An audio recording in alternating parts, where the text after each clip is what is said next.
எடப்பாடி பழனிசாமி அவர்கள் வந்து பாத்தீங்கன்னா செல்வி ஜெயலலிதா அவர்களோட 78வது பிறந்த நாள் வந்து பாத்தீங்கன்னா அவங்களோட அதிமுக தலைமையிடமான ராயப்பேட்டை வந்து அலுவலகத்தை வந்து கோலாகலமா கொண்டாடுறாங்க. அதே நேரத்துல தமிழகத்தின் பல்வேறு பகுதியில வந்து பாத்தீங்கன்னா ரொம்ப சீரும் சிறப்பமாக இந்த பிறந்த நாளை கொண்டாடிட்டு வராங்க.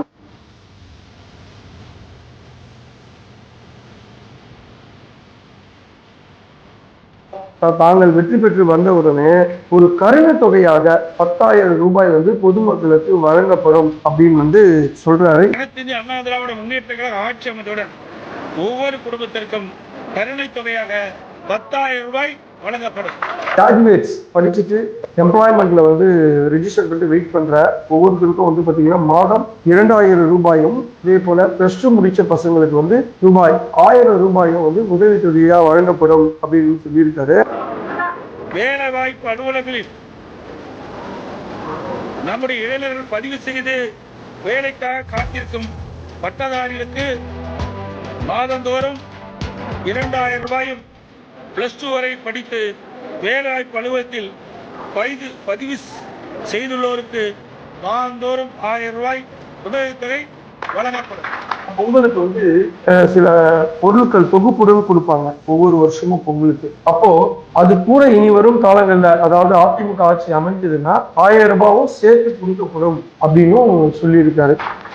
ஒவ்வொரு ஆண்டும் தைப்பொங்கல் என்று வழங்கப்பட்டு வரும் பொங்கல் தொகுப்புடன் சேர்ந்து 1,000 ரூபாய் பொங்கல் பரிசாக வழங்கப்படும். மின்சார சலுகை சொல்றாரு, அதாவது மின்சாரத்துக்கு வந்து சில சலுகைகள் அறிவிக்கிறார். ஏன்னா கைத்தறி நெசவாளர்களுக்கு வந்து பாத்தீங்கன்னா இலவச மின்சாரம், அதாவது 300ல இருந்து 450 யூனிட்டாக உயர்த்தி வழங்கப்படும் அப்படின்னு சொல்லியிருக்காரு. நடைபாதை சிறு வியாபாரிகள் இருக்காங்களே, அவங்களாம் கூட்டுறவு வங்கியில வந்து கடன் வாங்கி இருந்தாங்களோ அது அத்தனையும் தள்ளுபடி செய்யப்படும் அப்படின்னு சொல்லியிருக்காரு. மீனவர் நலன் என்ற தலைப்புல அவங்களுக்கு வந்து ஒவ்வொரு வருடமும் வந்து மீன்பிடி தடைக்காலம் இருக்கும்.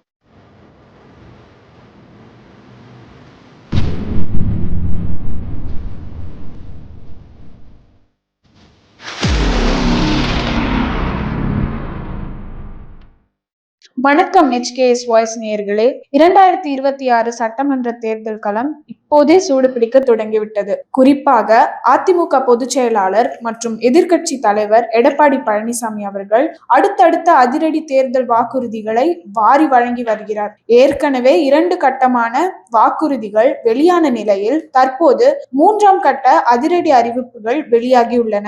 அது என்னென்ன, மக்களுக்கு கிடைக்க போகும் பலன்கள் என்ன, வாங்க தெரிஞ்சுக்கலாம். அதற்கு முன்னாடி மக்களாகிய நீங்க நம்ம சேனலை ஃபர்ஸ்ட் டைம் பாக்குறீங்கன்னா மறக்காம சப்ஸ்கிரைப் பண்ணிக்கோங்க. கூடவே அந்த பெல் ஐக்கனையும் கிளிக் பண்ணிக்கோங்க. உங்களுடைய கேள்விகளை மறக்காம கமெண்ட் செக்ஷன்ல ஷேர் பண்ணுங்க. வாங்க வீடியோக்குள்ள போலாம். வணக்கம் சார். வணக்கம்மா சார். முன்னாள் முதலமைச்சரான ஜெயலலிதா அவர்களின் 78வது பிறந்த நாள் ரொம்ப சிறப்பா நடைபெற்று இருக்கு. சோ அதை முன்னிட்டு EPS அவர்கள் 3ஆம் கட்ட தேர்தல் வாக்குறுதிகளை அறிவிச்சிருக்காரு. இது எந்த அளவுக்கு சார் அதிமுகவோட வெற்றிக்கு ஹெல்ப்ஃபுல்லா இருக்கும்னு நீங்க நினைக்கிறீங்க? சொல்லலாமா? இன்னைக்கு ஆக்சுவலி வந்து எடப்பாடி பழனிசாமி அவர்கள் வந்து பாத்தீங்கன்னா செல்வி ஜெயலலிதா அவர்களோட 78வது பிறந்த நாள் வந்து பாத்தீங்கன்னா அவங்களோட அதிமுக தலைமையிடமான ராயப்பேட்டையில் வந்து அலுவலகத்தில் வந்து கோலாகலமா கொண்டாடுறாங்க. அதே நேரத்துல தமிழகத்தின் பல்வேறு பகுதியில வந்து பாத்தீங்கன்னா ரொம்ப சீரும் சிறப்பமாக இந்த பிறந்த நாளை கொண்டாடிட்டு வராங்க.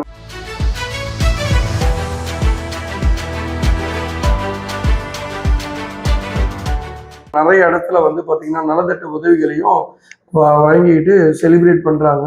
ஸோ இது என்ன அப்படின்னா கட்சிக்குள்ள வந்து ஒரு எழுச்சியை உண்டு பண்ணும் அப்படின்றதுக்கு இதெல்லாம் வந்து இந்த விழாலாம் வந்து ஒரு முன்னேற்பாடா இருக்கும். ஸோ இப்போ இதுல வந்து பாத்தீங்கன்னா ஏற்கனவே திரு எடப்பாடி பழனிசாமி அவர்கள் வந்து பாத்தீங்கன்னா 2026ஆம் ஆண்டு சட்டமன்ற தேர்தலுக்கு 2 கட்டமா வந்து தேர்தல் வாக்குறுதியை அறிவிச்சாரு. டோட்டலா வந்து ஒரு 10 வாக்குறுதியை அறிவிச்சாரு. அது கொஞ்சம் பம்பரா இருந்தது. ஸோ இப்போ வந்து சூப்பர் பம்பரா வந்து பாத்தீங்கன்னா ஒரு 6 தேர்தல் வாக்குறுதியை அறிவிச்சிருக்காரு. இது நிச்சயமா அவங்க தொண்டர்களுக்கும் சரி பொதுமக்கள் மத்தியிலும் சரி ஆச்சரியத்தை உருவத்தை உயர்த்தி இருக்கிறதுன்னு தான் நம்ம சொல்ல முடியும். அந்த 6 என்ன வாக்குறுதிகள் என்னென்ன அப்படின்றத நான் உங்களுக்கு வந்து சொல்றேன் இந்த இடத்துல.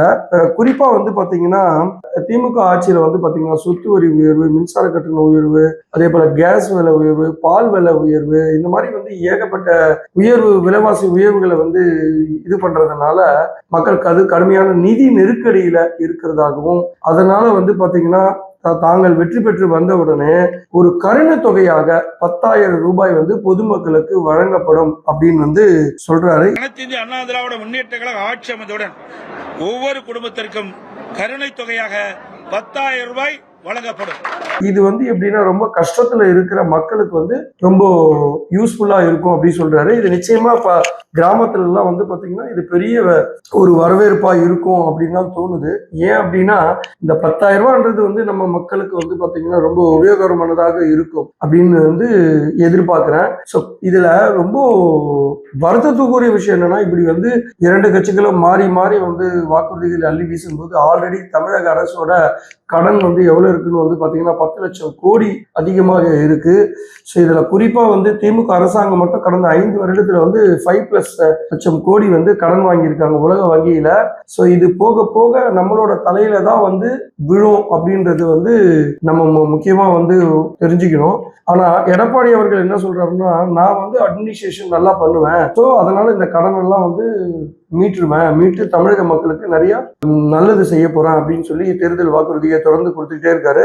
ஸோ அதுல ஒரு வாக்குறுதியை பத்தி நம்ம பார்த்துட்டோம். ரெண்டாவது வந்து பாத்தீங்கன்னா வேலை வாய்ப்பு, அதாவது வேலையை எதிர்பார்த்து காத்திருக்கிற நம்ம வந்து எல்லா இளைஞர்களுக்கும் வந்து வேலையை வந்து கொடுத்துட முடியுமான்னு கேட்டா அது இன்னைக்கு $1 மில்லியன் கேள்வியா தான் இருக்கு. ஸோ அதுக்கு தான் வந்து பாத்தீங்கன்னா இவர் என்ன சொல்றாருன்னா, கிராஜுவேட்ஸ் படிச்சுட்டு எம்ப்ளாய்மெண்ட்ல வந்து ரெஜிஸ்டர் பண்ணிட்டு வெயிட் பண்ற ஒவ்வொருத்தருக்கும் வந்து பாத்தீங்கன்னா மாதம் 2,000 ரூபாயும், அதே போல +2 முடிச்ச பசங்களுக்கு வந்து ரூபாய் 1,000 ரூபாயும் வந்து உதவித்தொகையா வழங்கப்படும் அப்படின்னு சொல்லியிருக்காரு.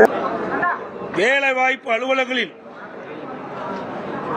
நம்முடைய இளைஞர்கள் பதிவு செய்து வேலைக்காக காத்திருக்கும் பட்டதாரிகளுக்கு மாதந்தோறும் 2,000 ரூபாயும் +2 வரை படித்து வேலைவாய்ப்பு அலுவலகத்தில் பதிவு செய்துள்ளோருக்கு மாதந்தோறும் 1,000 ரூபாய் உதவித்தொகை வழங்கப்படும்.